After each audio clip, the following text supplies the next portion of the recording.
Почитувани гледачи, добре дојдовте во 15 минути со. 15 на минути дневно може би се доволно да го дозирате вашиот живот со поезија. Но навистина не се доволни кога сакаме да зборуваме за творечкиот процес во поезијата и за тоа како се сакаме да ја дистрибуираме нашата поезија до слушателите, до читателите. Вечерва со мене е Митко Гогов, поет, концептуален уметник, кој што е активен на поето на поезијата, особено кога станува збор за промоцијата на македонската поезија и поточно на неговата поезија. Митко, добре дојде во 15 минути со. Зборуваме за тоа колку време е потребно му е доволно на човек да чита поезија дневно. Колку ти можеш да читаш поезија дневно? Здраво најпрви на Сузана и поздрав до вашите гледачи. Особено ми е драго што после првото издание на 15 минути со и речиси после година и неколку месеци, јас сум повторно дел од вашата програма. Кога се говори за поезијата, може да се обидеме минималистички да кажеме дека поезијата е една длабока духовна воздишка, но исто така можеме да пишуваме томишта и томишта есеистички материјали и содржини кои би обработувале темата што сака поетот да каже кога нешто кажува. Апсолутно. Но еве личната мерка за читање поезија, бидејќи поезијата сепак е есенцијална уметност и таа има своја тежина. Како што не се потребни големиот простор на искажување, како што тоа го има прозната творба, туку со малку може многу да каже и често пати го заситува оној што ја прима, кој што ја ужива таа поезија. Тебе колку ти е отприлика некој просек? Колку време читаш ти поезија дневно? Така е во речиси сите уметнички дисциплини.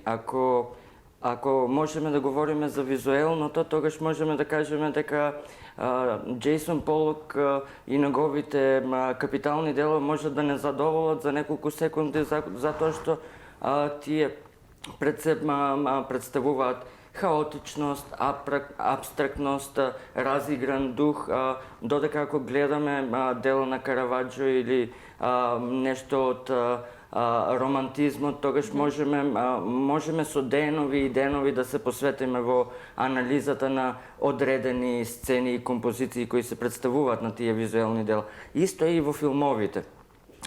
Доколку сакаме во кинематографијата да гледаме нешто што ќе ни го одземе времето онолку долго колку што сакаме да сме посветени со филмот и само со филмот, тогаш тоа може да бидат најразлични комедии, најразлични играни филмови со забавна содржина кои одзимаат типично време колку што е и самото време траење на филмот.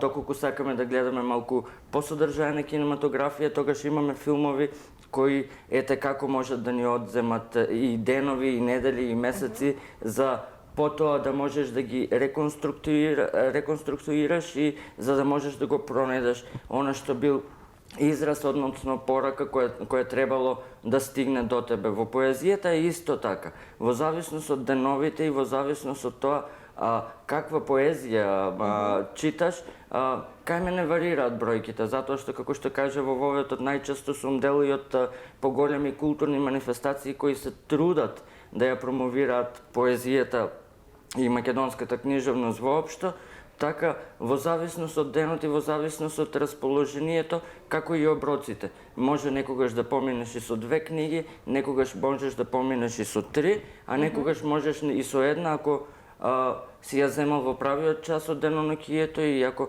те доволно нахранила духовно за да ти трае за цел ден. Така. Ако апсорбцијата на поетскиот збор трае одреден период и зависност од тоа какви чувства, каков вкус побудува кај тебе или кај оној што ја чита, тогаш моментот да се времето кое што го трошиме да се пренесе нашата поезија или туѓата поезија, зависно дали ја интерпретираш својата или туѓата, сепак одзема многу повеќе време. Подготовки, патувања, презентации, вмрежување со други поети и ми се чини дека во последниве години си доста енергија трошиш на тоа. Какво е летово во однос на вмрежувањето, на гостувањето кај тебе? Многу пати знам да кажам дека времето на COVID пандемијата, односно овие веќе втора година која изминува, некако нам не ни шкодеше на луѓето од културната фела, затоа што важиме за луѓе кои сакаат да се повлечат во сопствениот простор и да творат, но во однос на тоа што евентуално одговорностите кои почнуваш да ги преземаш не се само индивидуални, не се однесуваат само на твоето лично дело, затоа што тоа е на некој начин пикторизална носталгија или момент кога ти сакаш да се одвоиш од одредени психолошки состојби, па избираш тоа да го направиш дали со видео на телефон или со цртеж или слика на платно или во нашиот случај со пишаниот збор. Не знам, мислам дека последните неколку години, што ми е особено драго, всушност, имам се повеќе обврски и ангажмани и се помалку време да се посветам на моето лично творештво, што воопшто не го сметам за некоја нус појава, односно споредна негативна појава, туку баш напротив го сметам како некое дополнително надградување, затоа што многу често и на моите работилници кои ги работам со младите, знам да кажам дека убаво е секој од нас да пишува, затоа што доаѓа време во кое секој човек на планетата Земја ќе треба да си ја напише сопствената книга, но во суштина го добиваме ја добиваме крајноста од таа теза, односно дека доколку секој ја напише својата книга, а никој не ја прочита туѓата освен она што си ја напишал, тоа ќе биде како општество или планета во која замисли да не ги селектираме нашите мисли, односно секој да може да го слуша гласно она што нам ни поминува низ глава. Затоа во таа смисла потребно е балансирање, односно потребно е да се впиваат и тугите поетски гласови, и тугите прозни гласови, и се она што представуваат уметнички форми или дисциплини кои го градат дрвото на културата, кое е нашето прабитие и основа за подобро човештво во целосна смисла. Велиш дека повеќе си посветен на активности, на креативните работилници, на поетските фестивали, отколку на твоето творештво, но напротив, ми се чини дека фати некој терк на издавање, не терк, туку некоја сепак фати рутина на почесто издавање, што не беше пример со твоето творештво. Дали селектираме од досега натоложениот материјал, или сепак несвесно се создаваат низ креативните настани, песните, се создава ново творештво. Бидејќи еве годинава, минатата година го имавме скриено писмо, годинава повторно се очекува нова книга од Гогов, така што општиот впечаток не е дека не создаваш нова поезија.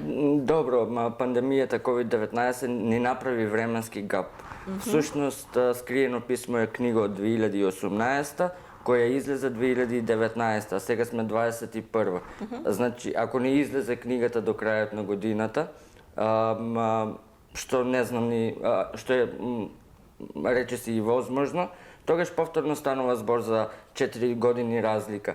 И тука имам, да кажеме, двојни стандарди употребено, односно, не велам не на оние кои решиле да издаваат книга почесто, односно редовно, доколку сметаат дека нивниот материјал и нивното творештво и ракопис е спремно да биде споделено со нивната читателска публика, но сепак сум за некоја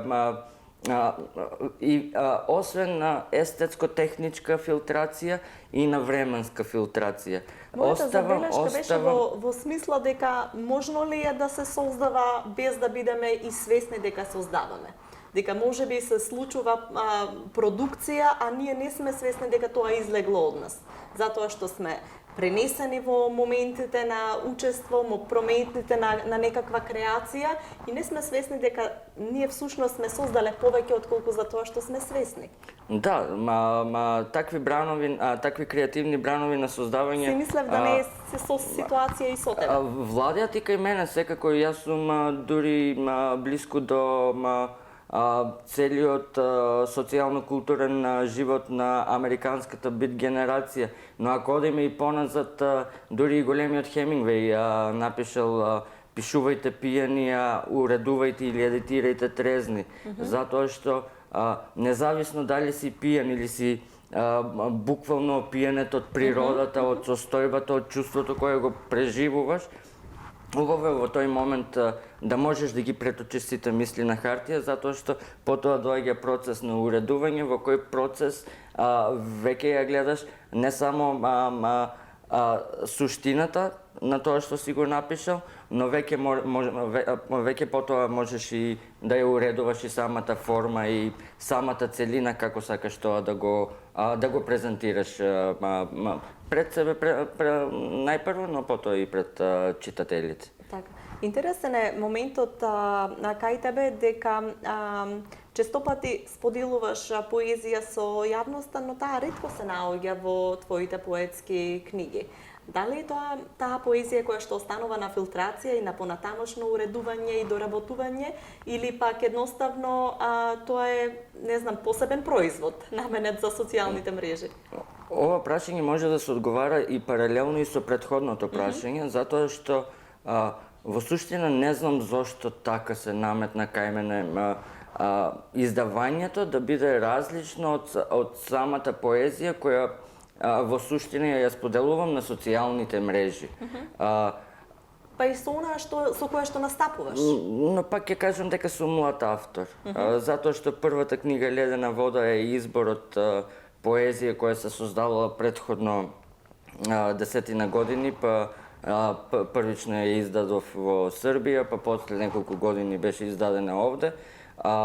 Втората книга Скриено писмо е веќе концептуален проект.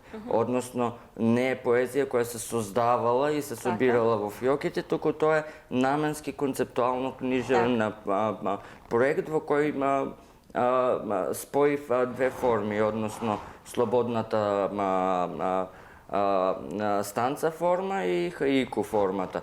Оваа книга која годинава треба да излезе, во неа пак права мултимедијален спој помеѓу, па можам да кажам и дури помеѓу архитектурата, математиката, визуелното и самите различни форми на книжевно изразување, и мислам дека ќе би и можеби тоа е клучно зошто поезијата која ја создавам и по која можеби останатиот дел од светот ме препознава и всушност најголемиот дел од препевите излегуваат од таа поезија, социјално ангажираната поезија, која ете се уште не е дошло ред, Сузана. Не знам. Кога сакаш да се представиш пред публиката, не сакаш да бидеш нахален и да се представиш со она по кое веќе те препознаваат. А јас станав познат преку социјално ангажираната поезија. 2011 со почнувањето на 100.000 поети за промена некако и си го етикетирав мојот поетски глас како глас кој ќе биде субверзивен, кој ќе говори контра вообичаените нормативи кои ни ги наметнува заедницата, локално или глобално, па затоа можеби и се уште на таа поезија не е дошло ред да се најде меѓу корици. Одличен одговор. Ми се допаѓа заради тоа што едноставно имаш изградено поетски патеки кои што сакаш да ги минуваш и кои што верувам дека сметаш дека се твој личен печат, дека не се всушност веќе разгазен пат, разгазен од на некој друг поет кој што го направил. Така што во таа смисла е навистина мислам дека тоа е твоето автентично поетско јас. И жашта на тоа креативно поетско јас да трага по нови форми и секогаш да ја стави новата форма пред онаа која му е веќе позната. Секогаш правам паралели со визуелното, кога Пикасо ги поминал стандардните форми на сликање, кога ги ја поминал сината фаза, доколку немал жашт за експериментирање, за трагање, не бил да настане кубизмот, да кажеме. Или споредбата со Дали како настанал сурреализмот, или истото тоа се случува и во книжевноста, иако во модерната поезија и не толку многу може да се препознаат новите форми после бит поезијата од раните 70-ти на минатиот век. Овие 50 години буквално се истражува и се бара меѓу формите книжевни, самата поезија воопшто, што е исклучок за разлика од прозата која веќе може да се дефинира на многу поконкретни категории и подкатегории. Така. Ги спомна 100.000 поети за промена, а во текст се веќе конкурсите за нив, па убаво е да спомнаме што се случува во моментов. Има една прекрасна анимација која што ги најавува и еве ова една приказна која што ја заврши првата деценија. Да, особено ми е драго што пред неколку дена го најавивме 11-тото издание на 100.000 поети за промена. Драго ми е што 10 години успеавме да градиме полека, скала по скала, што се вика народски фестивал, кој најпрвин ќе биде интересен и допадлив за самите поети од Македонија и од блиската и пошироката околина од надвор, но исто така да биде примамлив и симпатичен и за струмичката публика. И со помош на општина Струмица градиме успешна приказна веќе 11 години. И оваа година изданието, самото издание и самиот тим на фестивалот е појачен, засилен со неколку млади автори од Скопје, кои мене лично ме навраќаат на времето пред 10 години како млад граѓански активист, кога ја започнував оваа глобална иницијатива која е во суштина идеја на Майкл Ротенберг и Тери Керион од Америка.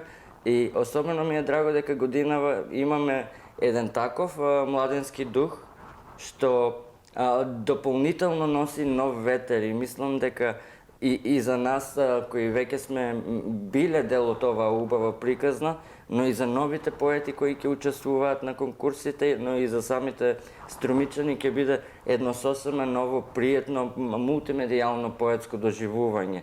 Инаку конкурсите се отворени до 20 септември и сите оние гледачи на ТВ канал ВИС кои се заинтересирани и имаат поетска творба секако со социјално ангажирана тема, можат да ги испратат на поети за промена maјмунче@gmail.com. Одлично. Се надевам дека и годинешното издание ќе има свој посебен лик, како што и секоја година 100.000 поети за промена се синоним за некоја нова атмосфера, ново место на кое што се освојува со поезијата на различните гласови. Апсолутно, и низ годините сме менувале различни алтернативни простори, по тоа сме познати како 100.000 поети за промена. И исто така имаме извонредна музичка програма која секоја година во зависност од атмосферата која владее во државата, некако се обидуваме да го долови тој темперамент на нашиот народ. Ја имаме традиционалната изложба на плакати, за која вообичаено годишно ги имаме најдобрите графички дизајнери кои создаваат по еден постер со кој официјално учествуваат во изложбата. Како што кажав, омладината, односно помладокот на 100.000 поети за промена подготвуваат извонредна листа на млади поети, авангардни, за кои допрво ќе слуша Македонија, иако за некои од нив веќе знаеме ние кои сме од книжевната или поетската фела. И секако, ако се е вред со пандемијата и ако продолжиме со ова темпо на намалување на бројките и без стравот од овие новонастанати форми или подвидови на ковидот, ако останат границите отворени, исто така се надеваме и на учество на неколку странски автори. Кога зборувавме за ковидот, а ти самиот тоа го напиша или го изјави некаде дека токму онлайн комуникацијата всушност не носи на места кај што можеби во поинаква ситуација не би стигнале, а тако и твоето учество, барем ти тоа го кажа, на еден од најголемите, а можеби и најголемиот светски фестивал Медлин, кој што се одржува секоја година во Колумбија. Вистина ли е тоа? реално дека можеби не би стигнал физички на тие точки од земјината топка да се кажува поезија на македонски, на англиски, како и да е? Колку и да велиме дека е лесно да се биде поетот и поезијата се сметаат навидом како белиот гулав со гранчето на мирот и сетики некои мислат дека е лесно да се патува, дури и пред ковид пандемијата, на неколку покани како поканата за фестивалот во Египет, поканата за фестивал во Тајван, каде што исто така испечати е моја книга. За жал не можев да присуствувам, најчесто заради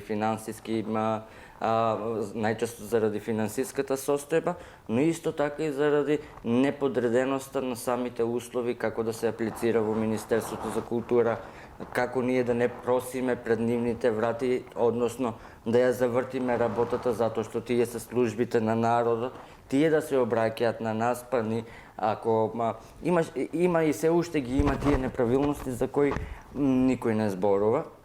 Иако се носат најразлични стратегии за култура но да не го претвориме разговорот со таа политичка нишка, да, дефинитивно и пред пандемијата почнавме со тие дигитални спојувања, затоа што едноставно не секогаш луѓето и пред пандемијата може да стигнат, затоа што кога си хайлайт поет на сезоната, тогаш може да ти се случи да бидеш поканет и на 40 фестивали и едноставно не е возможно да се постигне, треба да спиеш во авион буквално цела таа сезона доколку си интересен, нели? И во таа насока, да, вклучувањата помогнаа многу. Изминативе 2 години имам повеќе од 60 вклучувања. Толку посети не би можел никогаш на годишно ниво да физички да одржам. И да, има уште неколку за кои со нетрпение очекувам да се случат. Едно од тие вклучување е утрешното на фестивалот Станца во Шкотска, која е соработка за... Трае таа соработка? Таа соработка трае веќе 3 месеци. Станува збор за cross-language translating, односно вкрстен превод на неколку јазици. Учесници сме од Англија, од Македонија, и јас и академик Катица Ќулавкова, имаме учесници од Шкотска и навистина представува проект со кој буквално доколку си решил поезијата да ти биде професија и препевот да ти биде втора соба или втор дом, тогаш овие работилници навистина помагаат како да разговараш со авторот кој го напишал делото, за да можеш ти на твојот мајчин јазик, односно ние на македонски, да можеме да го препееме, односно преведеме. Најавтентично што може. Овде е исто така и аргентинскиот фестивал, кој исто така треба да се случи некаде на почетокот на август, во чест на Лорка. Тој е организиран од Интернационалното друштво на писатели за слобода од Аргентина. И август веќе е големиот Меделински фестивал кој не знам зошто, дали кога сум бил помлад така ми било пренесено, па се некако го гледав со голем епитет тој меѓународен фестивал, односно и учеството. Тоа е сепак еден од најмасовните фестивали, така што учеството на поети, листата на поети всушност е книги за препорака. Доколку сакаш да знаеш годинава што треба да читаш, ја погледнуваш листата на учесници таму и така ја следиш тековната светска поезија. Во таа смисла, мислам дека сум најмладиот учесник од Македонија, сигурно. И особено ми е драго што организаторите ме избра после Лидија Димковска, Катица Ќулавкова, Анте Поповски, Никола Маџиров, да бидам јас еден од учесниците. Одлично. Имаш полн репертоар, навистина многу обврски и домашни и надвор од државата, и ева, кои ќе бидат твоите предизвици? Што е она за што ќе сонуваш после овој, да речеме, речиси остварен сон за посетата, мислам за поетската посета Да се во Метлин. вратиме на самиот почеток, дека да, навистина можеби се премногу обврски. Не спомнавме Да. за Антево перо, што е исто Апсолутно. така уште еден од конкурсите кој е отворен до 20 август Да. и на кој луѓето, поетите може да испратат поетски ракопис. Ракопис, така. Наградата Антево перо е во Каков е одзивот до сега?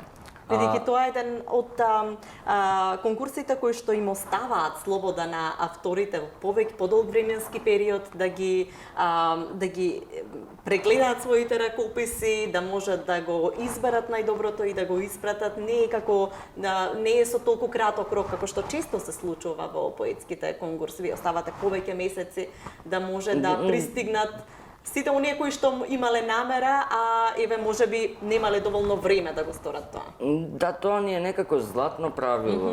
И со 100.000 поети за промена истото го правиме, и со Антево слово истото го правиме, и со Антево перо. Антево перо особено му даваме толку поголем временски интервал, затоа што се работи за поетски ракопис. Се работи за книга и сега доколку пишуваш, како што кажавме, лесно е да направиш избор и да го ставиш под едно име и да го испратиш на конкурс. Но доколку имаш подолг временски период, тогаш можеш да работиш на конкретна книга, на конкретна содржина, на конкретна порака и да станува збор за некое малку покапитално дело од самите автори и учесници кои се пријавуваат на конкурсите.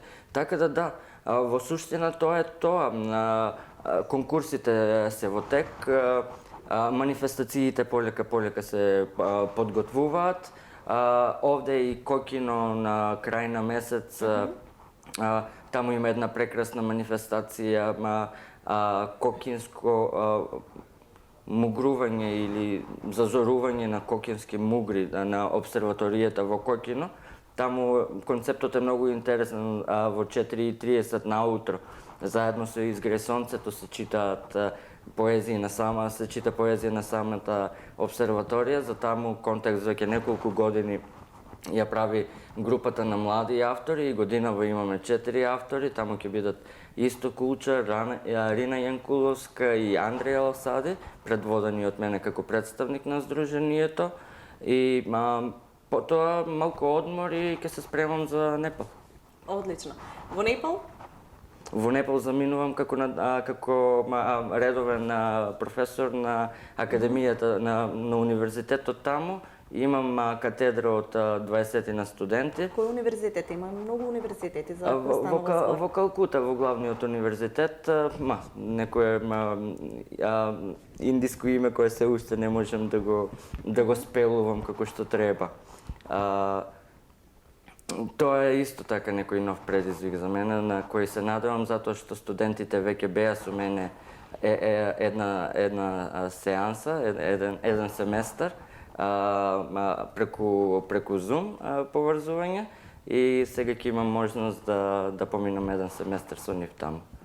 Се гледаме во следна прилика со некои нови теми за разговор. Благодарам за учеството. Фала ти и на тебе.